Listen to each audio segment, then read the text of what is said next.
Hey, how's it going, man? Good. I've got an item for sale today. I've got a Marilyn Monroe signed picture and a handwritten poem. Wow. As well as the obituary of the man that she wrote it to and his tags. This could be very valuable. Looks like she's swinging on a rope. Yes. In high heels, I'm sure that's really safe. This item is extremely unique. How many Marilyn Monroe handwritten poems are still out there? I mean, this should bring in a lot of money. Okay, where in the world did you get this? My father-in-law purchased it from an estate sale about 15 years ago. All right. You know, I know she did a lot of USO performances over in Korea, and she was kind of known for responding to letters herself. And Marilyn probably connected with normal people because she came from a pretty humble background. Before she was famous, she actually worked in a World War II munitions factory. And they actually caught a few pictures over there, which, you know, snowballed into her actually getting a career. No celebrity today compares to Marilyn Monroe. I mean, she was practically royalty. If this is a genuine poem written by one of the biggest sex symbols of all time, we've got something really special here. All right, let's see how good of a poet she was. Yes, I'll read it to you. You see me on the silver screen, also on Life magazine. My master has been many men. You've seen us both time and again. On the ground or in the sky, where there is mischief, so am I. That's a good thing she was known for her acting and not her poetry. I like to think of this as the lost Marilyn poem because there's no obvious documentation. So this is the guy she wrote it to, Herbert S. French? Yes. That obituary and the tags were found with the letter and the picture. So have you ever had this checked out? I have.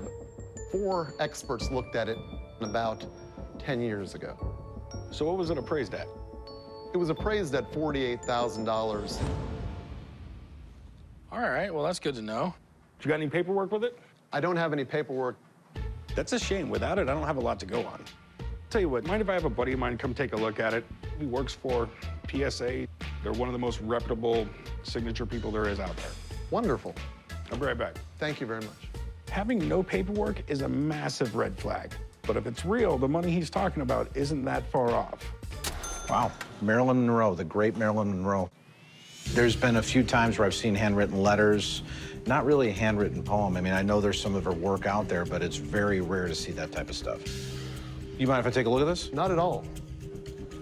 You know about her history with the Korean War. When she got married to Joe DiMaggio in 1954, she went right over there. That was kind of like their honeymoon. The troops just loved her. So think about the mail this lady would get. A Marilyn Monroe autograph could go for upwards of $3,500, but an unpublished poem by Marilyn Monroe written by her could go for $40,000 or $50,000. And that's the stuff collectors just dream about. So what are your concerns here? You know, I know most Marilyn Monroe signatures that you see are secretarial. Right. And then they go along with a handwritten poem. It's almost too good to be true. Of course. I'm gonna pull out some exemplars. Okay. The first thing you have to remember with her autograph, kind of always rushed, kind of sloppy, but she kind of had a beauty to it too, kind of like her. And if you start to look at the exemplar here, this is signed off a contract here, and you could see how her M moves so flowing right into her signature. That's usually how she always signed her name. Now, something that's striking about this photo, the secretary used to sign a lot of her correspondence, used to like to use a red pen. And I'm gonna pull something up here to show you. This is a signature. It's pretty widely known throughout the industry. When we see these photos, we instantly know they're secretarial, and that's what we're looking at here. That's disappointing. Yeah. It sucks that the signature was done by a secretary, but I'm a lot more interested in the poem because that's where the money will be. I can't imagine someone having their secretary write their poems for them. Next, I'd like to analyze the poem, and I brought a sample of her handwriting here today. This is signed earlier in the 50s. And you could see her pressure is very similar throughout. When I start to compare both of these together, you go over here to the poem, it's 2 different worlds. Yeah, they look absolutely nothing alike. Yeah. This was unfortunately penned in someone else's hand and not Marilyn Monroe's. And it could have been her sentiment. She might have shared that sentiment with someone that was writing for her, but she did not write that. Does it have any value? The thing that actually would probably have more value is probably the photo postcard. The poem, unfortunately, because it's really hard to tie it to her, you're probably looking at something that's in the $40 to $50 range, just as a collectible. Okay. Steve, I appreciate it, man. Yeah, pleasure to see you. Good luck. Thank you. Thank you. I mean, I was hopeful when they called me in today that this was going to be a real item. It'd be a very unique item. But once I took a look at the piece, it was pretty quick to see that it wasn't Marilyn Monroe's signature and it wasn't her handwriting. Well, I wish it were real, man. I mean, we'd both make a lot of money, but Absolutely. as it sits, there's really nothing I can do with it. Well, I thought it was real. It's disappointing, but I very much appreciate your time. Have a nice day, man. Thank you very Take care. much. Thank you. Too bad this isn't the real deal. It could have made the shop a lot of money. On the plus side, maybe in real life, she was a much better poet. Hey, how's it going? Good, how are you? What do we have here? I've got a book, I think, signed by Amelia Earhart. 20 hours, 40 minutes, Our Flight in the Friendship by Amelia Earhart. Okay. She was a real daredevil. She set the altitude record for any woman. She flew at 14,000 feet in an open cockpit biplane. Kind of insanity. I'm looking to sell my signed copy of Amelia Earhart's book, 20 Hours, 40 Minutes. I'm an aircraft mechanic by trade, and so when I found this book, I was excited about it, and I held on to it for 12 years. I'm hoping to get $8,000 for this book because it's signed by Amelia Earhart. If I sell this book today, I'm going to use the money to go on a well-deserved trip to the Caribbean. This is pretty cool, man. Where'd you get it? I found it in an old pile of books in a property that I bought. Okay. Amelia Earhart, she had a really interesting life. During World War I, she joined the Red Cross, got to know a bunch of injured pilots, really got interested in flying, took a bunch of odd jobs and everything to learn how to fly, and she actually ended up buying her own plane. And then, in 1928, Amelia Earhart was the first female passenger to fly across the Atlantic. After Lindbergh flew across the Atlantic, there was a lot of people saying we should have a woman fly across. So the people who were arranging this flight took notice of her, said, this is a female pilot who's got a record. So they figured, let's put her on the flight. But they wouldn't let her fly. She was actually a passenger, even though she was an accomplished pilot. But after that, she became a rock star. Yeah, this is the book. And you say it's signed by her. I think it is. Well, there's her autograph. Well, I'm assuming it's her autograph. She wrote this book, 20 hours, 40 minutes, because that's how long the flight was across the Atlantic. And then she started doing all these different solo flights that made her really, really popular with the American public. She was actually the very first person to fly over the Atlantic and the Pacific. And then tragically, in I think it was 1937, she was going to do the big flight. She was going to fly all the way around the world from the equator. And turns out her maps were wrong, and she most likely ran out of fuel and crashed in the ocean. So I assume you want to sell it? I do want to sell it. Okay. And that dollar figure? Thinking about $8,000. Okay. I have no idea if that's a good price. Sounds a little high, just due to the fact that the book's in terrible shape. That I know, yeah. So let me have someone take a look at it who knows a lot more than I do. Okay. Okay? Sounds great. I'll be right back. All right. I have no concerns about an expert taking a look at my book because I might find out things that I didn't know about it. Hi there. Hello. Hi. What do we got? This young man right here has brought us 20 hours, 40 minutes, Amelia Earhart. This is a great book to have. Have you read it? Of course, I've read this book. She is one of the most famous tomboys in American history, so you know I'm gonna read about her. She's an American icon, and this was her first book. This was just the beginning of everything that she was going to accomplish. Okay, well, first off, it looks in terrible shape. And it's got the autograph. Okay, I would love to see this in more detail. Absolutely. So yes, I want to see the inside, which is called the hinge, the book. Okay, there. And then show me the same on the next page. Oh, signature, okay. Looking at that signature, it looks great. I see no red flags. It's on the right spot. She tended to sign right on the other side of the frontispiece there. So everything there I'm happy with. Last place I want to look is show me the backside of the title page, the copyright page. Could you read what it says just below G.P. Putnam's Sons? This is a copy of the first edition. Excellent. Okay, so copy of the first edition. That means it's the second edition. Copy of the first edition means this is one of the first edition copies. Normally books will say first edition, but in this case, they're saying this particular copy is a first edition. They're kind of making a bigger deal out of it. Wow. All right, so we got a first edition, signed by Amelia. So, drum roll. Drum roll. So this is not an uncommon book unsigned. So a big part of the value is going to be in that signature. It's still great, though, that it's in the first edition, but the condition, which, as we can all see, is not ideal. Right. Keeping in mind edition, condition, and completeness, this particular copy I would place around $2,000. Oh. All right, you're the bestest. Thanks. Take care. Take care. All right, so, I mean, what would be your best price on it? I think anything with her signature on it is worth $1,000. Should we go 900?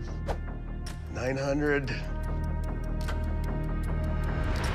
I think 900 is a fair price. All right, sweet, we got a deal. I'll meet you right around the corner. We'll do some paperwork. I'll get you paid. Hey, thanks. All right. I'm flying kind of high on this deal. And what is this, besides a picture of Lucille Ball? Well, I'm hoping it's a necklace that belonged to Lucille Ball. All right, this is cool. I like this. I mean, who doesn't like Lucy? I mean, I love Lucy. I like watching I Love Lucy from the time I was a kid. Brings back a lot of memories. Along with the necklace, I have a picture of her actually wearing it, plus I have a certificate of authenticity. I'm hoping to get some pretty decent cash for this costume jewelry today. Lucy, I'm home. Lucille Ball, I mean, she started in movies in like the 30s, and then early 50s, she started I Love Lucy. It was just an amazing hit. This has been shown in just about every country in the world. I can't imagine how many languages it's been translated into. I can remember watching it in the 50s. In my neighborhood, there were probably only 2 TVs, one in our house and one down the street. A little before me. Yeah. Not before me. Oh, shut up. Everyone remembers Lucille Ball from I Love Lucy. But behind the scenes, she was a big Hollywood star with a lot of power. Her and Desi Arnaz not only produced I Love Lucy, but they also produced Star Trek and The Andy Griffith Show. It's sort of bizarre to think that without Lucy, there would be no Trekkies.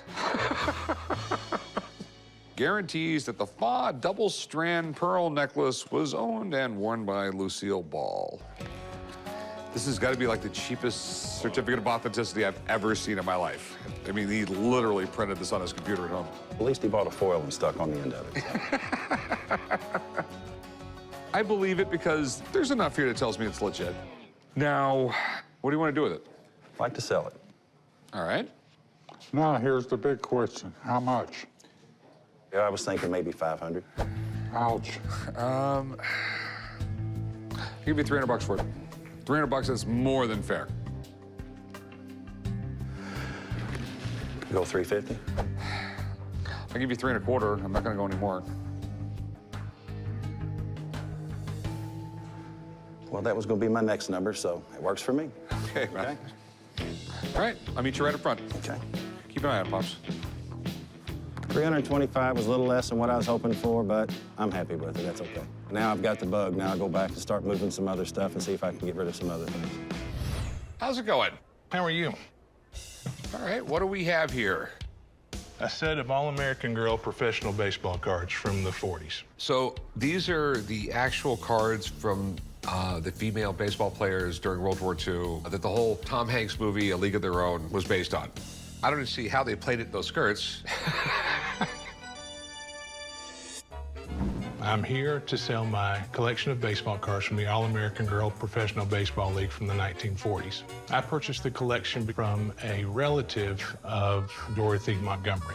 She was an actual baseball player at the time, so I just felt this collection of cards was unique given the era that these ladies played during World War II.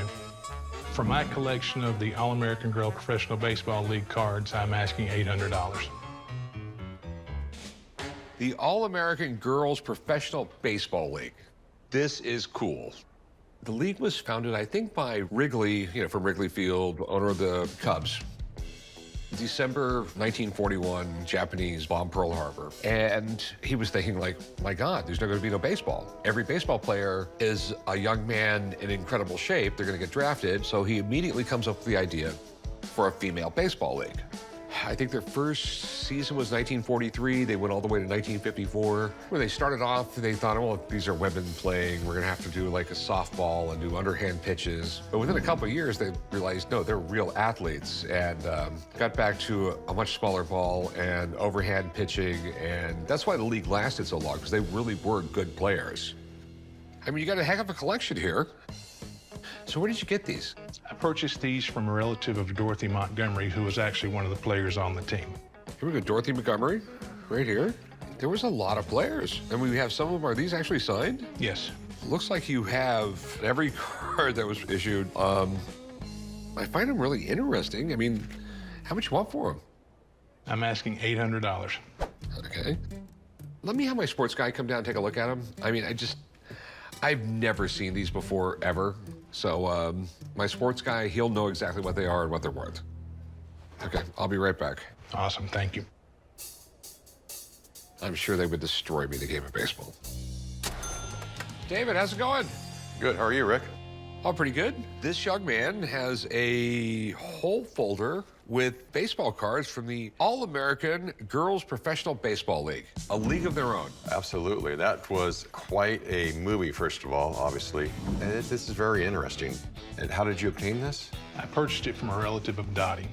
Dorothy Montgomery? Correct. Who was a player, okay. I think in 1946, Rick, she was on the Muskegon Lassies, I think. I love some of the names. Obviously from the movie was the Rockford Peaches was a very famous team. I think they played 11 seasons. And I think there was about 10 teams, all Midwest. And in 1948, the league had like 900,000 total spectators. So it was very popular. So can I go through this and take a look at it? Yes, please. Yeah, here we go. Let's see this. I love the uniforms. David, just so you know, there are multiple 15 to 20 autographed cards in there scattered throughout. Yeah, there is numerous cards in here that are autographed. There's actually one here, Dorothy, she signed her own card, which is very interesting. It looks like a team photo. Dorothy Montgomery's team, I'm sure. So have you ever seen a collection like this? I have seen these sets before.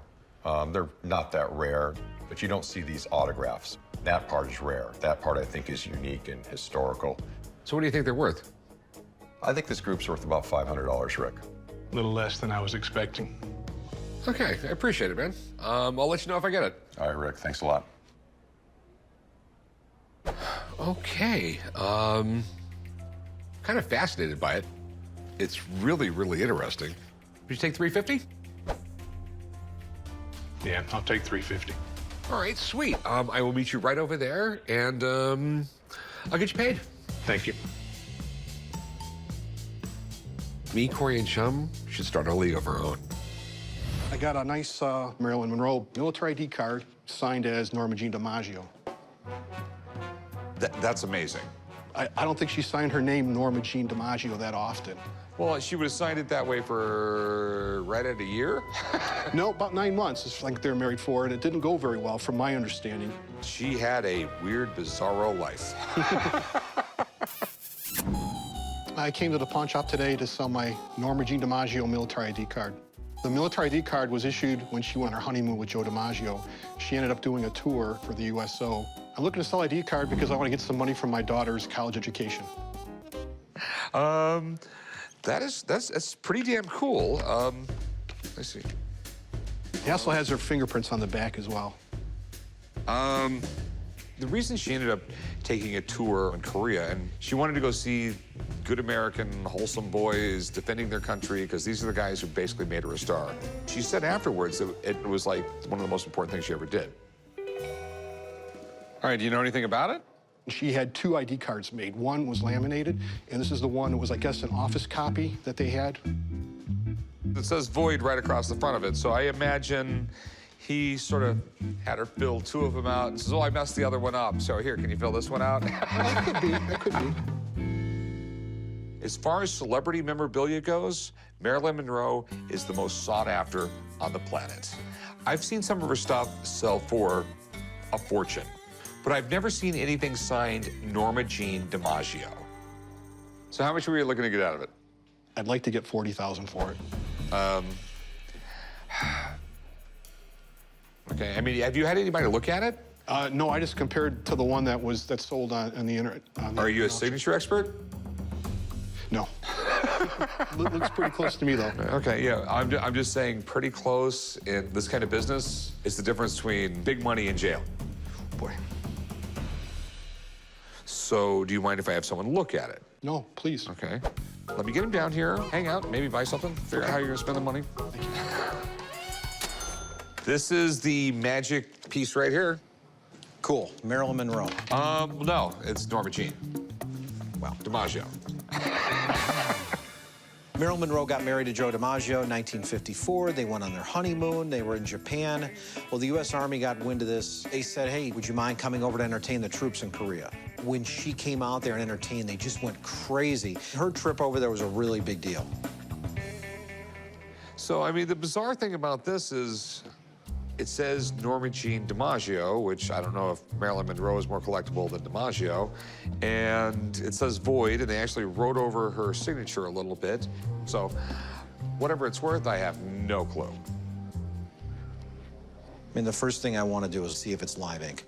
As I take this, and I'm going to just place it on top here, and immediately I'm seeing ink. We see the nice oxidation. Okay. No question about that. The ink's live, so that's a good thing. All right. I mean, is this their signature? This is the original. So if we start to look at the two together, you know, we could see here, I mean, they're literally almost identical, which is really positive. Okay. What do you think? Does the signatures look correct?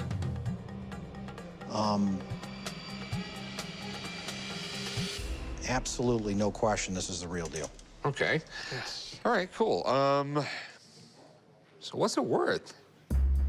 Okay, so, you know, with all this said, I mean, you know, you've got this great piece here, but it's a little different. Some things that do hurt it. You don't have the date, you don't have the photo, but this value here, I pegged right at about $25,000.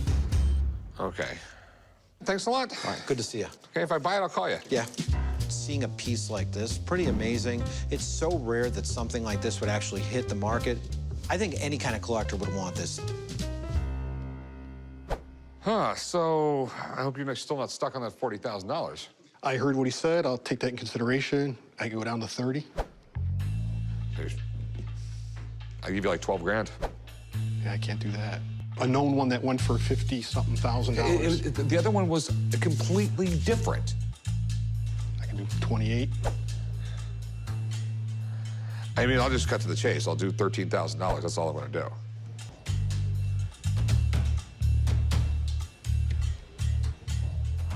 Yeah, sorry, I can't do that. Okay. Sorry, we're not going to be able to make a deal, man. Thank you. Thanks. All right. Since we didn't make a deal today, I'm going to plan on keeping the card and maybe I'll hold out for my son's college education.